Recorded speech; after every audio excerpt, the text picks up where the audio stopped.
Think about the last fight you had with someone you love. Not what it was about, how it felt. That specific quality of dread, or fury, or shutdown. The way your body moved before your brain caught up. The thing you said that you'd said before, in a different relationship, to a different person, and you knew it even as you said it. That feeling has a history, a long one, and it started before you had a single memory. Human babies are born more helpless than almost any creature alive. A foal walks within hours.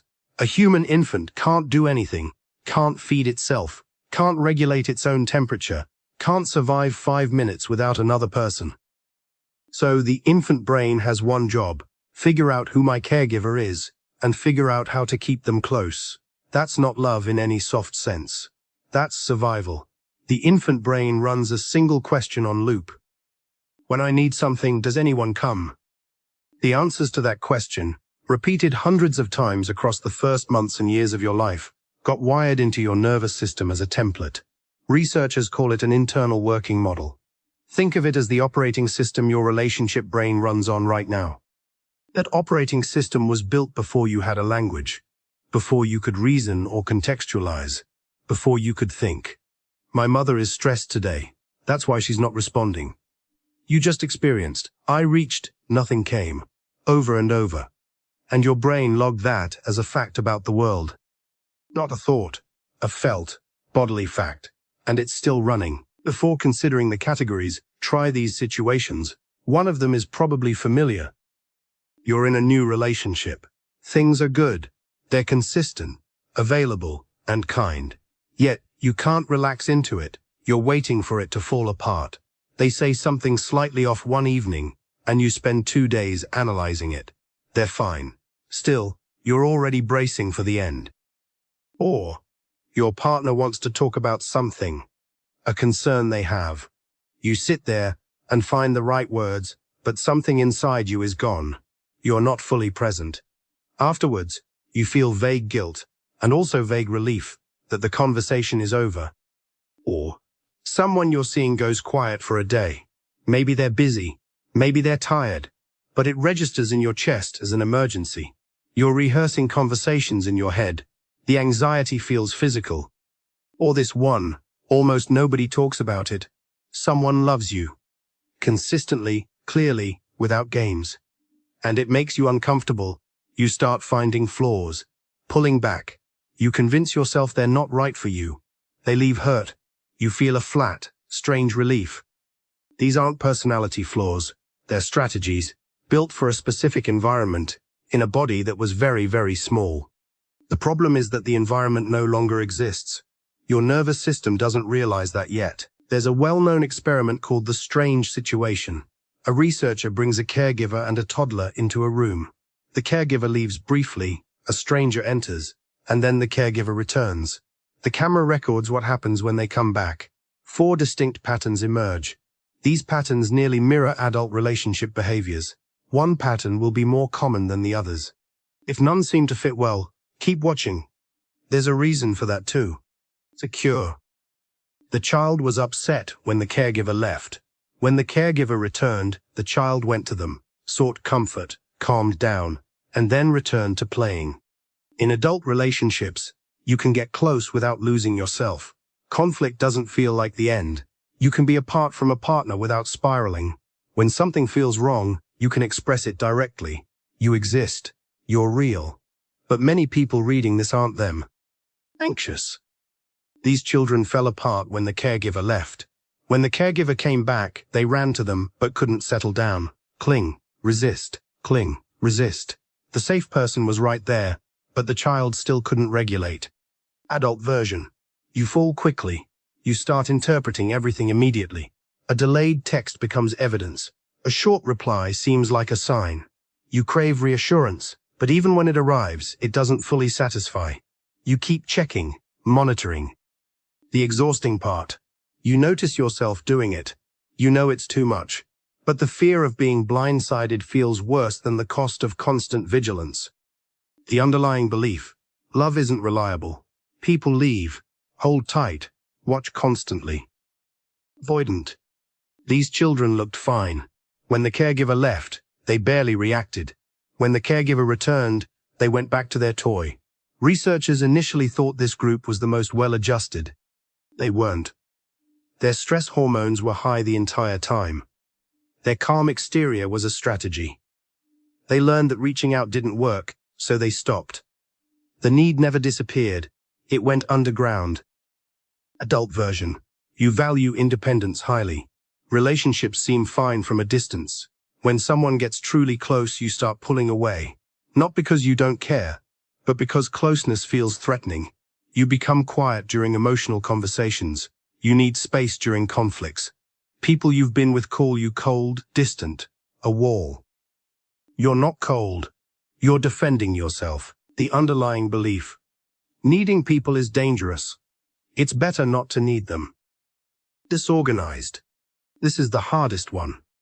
These children had caregivers who were both sources of comfort and fear, abuse, severe unpredictability, and a parent who was frightened and unavailable. The child needed soothing, but the person who should have provided it was a threat. The brain short-circuits. No coherent strategy exists. Want comfort, but fear its source. Repeat. Adult version. You desire closeness, yet you sabotage it. You push people away and panic when they leave. You fall quickly, then something triggers, and you do something to blow it up. Your relationships have a chaos you can't fully explain. You've been told you're too much. You've told yourself you're broken. You're not broken.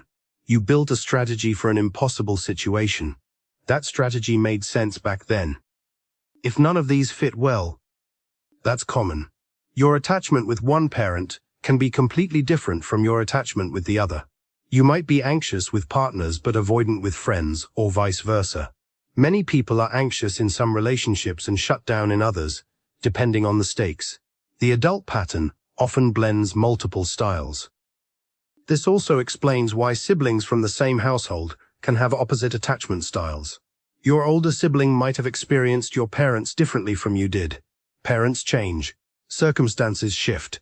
The child who arrived during stability and the one during a chaotic period are not growing up in the same house, even if they share an address. This pairing deserves more attention than it usually gets, because it's likely the most common source of long-term relationship pain. The anxious partner pursues. The avoidant one retreats. The pursuer interprets the retreat as proof that they are not enough, while the avoidant sees the pursuit as a sign that closeness becomes overwhelming. These patterns feed each other perfectly, and both partners are miserable, each convinced that the other is the problem. The harsh truth is that this pairing isn't accidental. The anxious person finds the independence of the avoidant partner attractive, someone who won't suffocate them and has their own life. The avoidant person is flattered by the anxious partner's intensity, someone who truly wants them. Then they get close, and their automatic responses are triggered. Understanding your partner's pattern with the same seriousness you give to understanding your own doesn't excuse the behavior. It changes its emotional meaning, and shifting that meaning affects how you respond. When the avoidant person goes cold, it no longer feels like proof you're unlovable. Instead, it feels like a person's nervous system has simply hit a wall. You can respond differently to that. Not always easily, but differently. Most people with insecure attachment also carry a heavy layer of shame about it. The anxiously attached believe they're too much. They've been told so and have watched relationships break under their anxiety, concluding, "The flaw is in me." The avoidant partner has seen loved ones walk away because they couldn't open up and have been called cold so many times they believe it.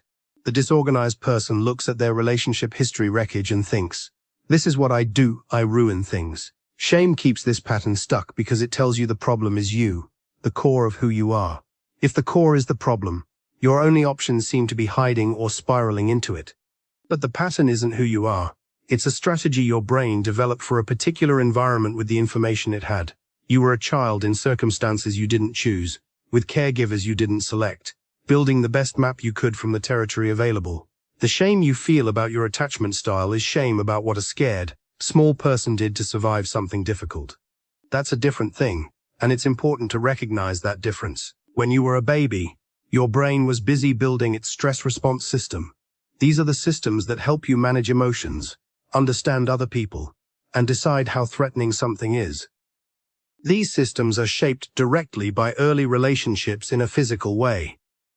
When a caregiver is consistently responsive, The baby's nervous system learns to tolerate distress. Don't avoid it. Tolerate it. Because it has learned that distress eventually ends and comfort comes. The caregiver repeatedly helps the child regulate their nervous system until the child develops the internal ability to do it alone. This process is called co-regulation. When co-regulation is inconsistent, absent, or frightening, the nervous system doesn't build the same capacity. Instead, it develops a quick trigger threat response, or it shuts down. In adult life, this shows up as emotional flooding during conflict. You can't think clearly, you spiral, you say things you regret, or emotional shutdown. You go blank, withdraw, or can't access your feelings. It appears as extreme sensitivity to anything that resembles rejection, an inability to see situations as safe when they truly are. Your threat detection system is based on outdated information. It learned that relational situations can become dangerous, so now it alerts you even when they're not. It doesn't automatically update itself over time. It updates through new experiences that are repeated enough to register. That's what changing attachment really means. It's not a single insight but new data, felt in the body, over a long period. Fortunately, not in the way most people want to hear. Reading this won't change your nervous system. Fully understanding your attachment style won't either. Your nervous system doesn't respond to insight. It responds to experience. Research calls it earned security. People who were insecurely attached as children can develop more secure functioning as adults. The path is consistent, safe relationships over time, a therapist who shows up reliably, a partner who doesn't leave during tough times, friends you can count on. New evidence, experienced physically, shows that people can sometimes learn to trust again. Relational therapy works because the relationship with the therapist is part of the treatment. Consistency, attunement, being seen clearly, these aren't just tools for gaining insight. They are the treatment.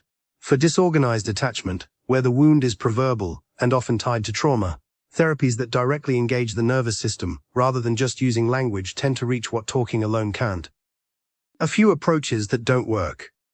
Choosing partners who trigger you, and calling it healing work. Sometimes triggers just reveal a familiar wound, finding a familiar host. If you're anxiously attached and keep choosing avoidant partners, you're not healing, you're rehearsing. Unloading all reparenting onto a partner.